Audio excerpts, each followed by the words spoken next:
Good morning. How are you today? Well, we got some snow. I think it's less than an inch. Maybe icy rain. It's supposed to be warm this afternoon. So it's a mess. There are a couple of things that are moving along. One is mixed, which is the pandemic, of course. We have 500,000 dead. But we increasingly are getting the vaccines to people. And the only problem that jumps out at me is the question of the children.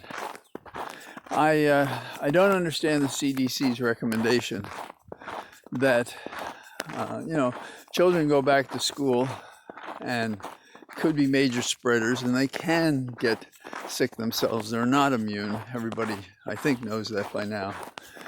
And no teacher should be compelled to teach in person who hasn't been vaccinated. But teachers are not the only ones that are put in contact with the kids.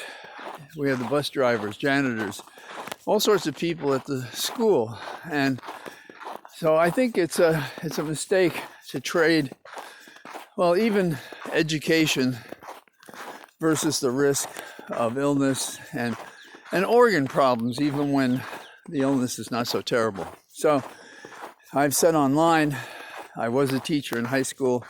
Under these circumstances, I wouldn't appear at work. And my daughter went to the school system. She's out of it now. But if we were in this situation today, she wouldn't be going to school. I guess I'd be teaching her. And we'd be doing distance learning.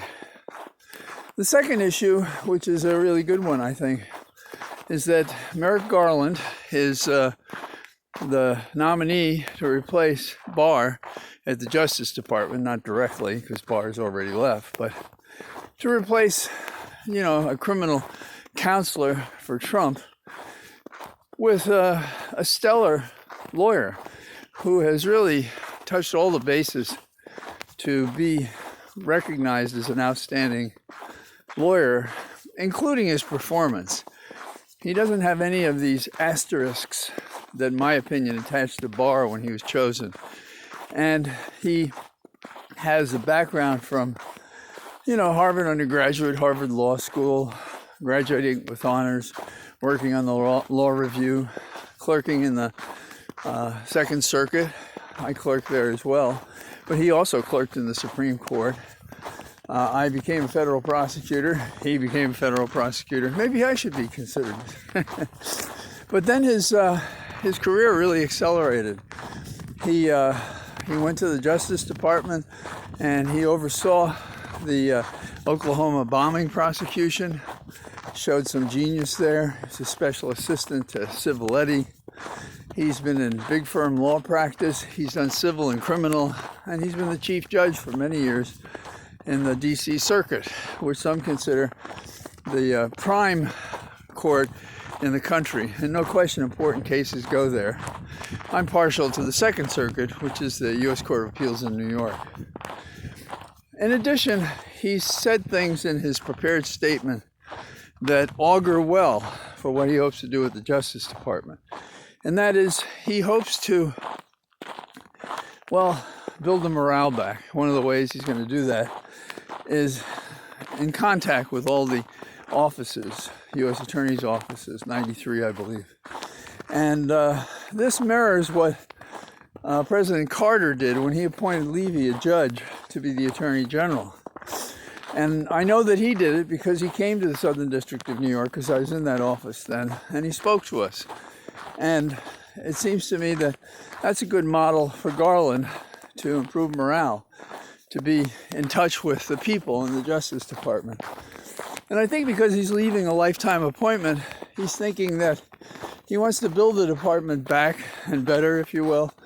I don't want to say in the image of Bobby Kennedy, because Merrick will be his own man, but he wants it to be an historic department, I believe. Not just repair it, but move it forward on racial justice, on how we deal with gathering evidence with search warrants and FISA warrants and so forth.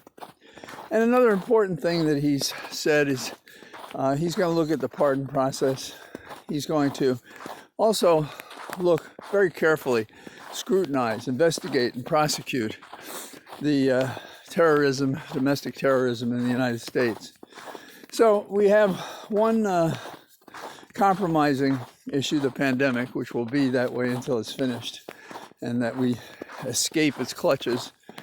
And then the other is a great attorney general who has not invited serious opposition from the Republicans and looks ready to go.